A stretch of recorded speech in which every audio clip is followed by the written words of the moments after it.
और Lyari expressway resettlement project में रफाई plot पर कब्जा। सिंध हाई कोर्ट ने रफाई प्लॉट से मुतालिक तहरीरी फैसला जारी कर दिया। पार्क के लिए मुख्तस 1 एकड़ से ज़ायद अराजी से कब्जा खाली कराने का हुक्म जारी कर दिया गया। इस हवाले से मज़ीद तफसीलात बताएंगे नुमाइंदा बोल न्यूज़ शाहिद हुसैन। जी शाहिद।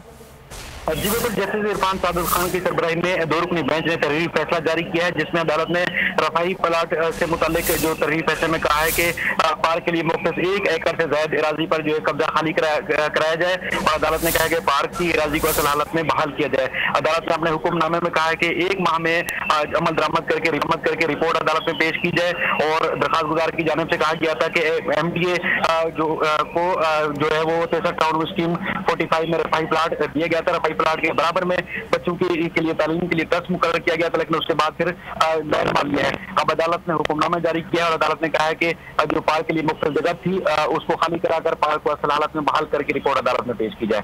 जी बहुत शुक्रिया शाहिद हुसैन, तफसीलात से लिए आपको खबर दे रहे हैं। लियारी एक्सप्रेसवे रीसेटलमेंट प्रोजेक्ट में रफाई प्लॉट पर कब्जे के हवाले से सिंध हाई कोर्ट ने रफाई प्लॉट से मुतालिक तहरीरी फैसला जारी कर दिया है।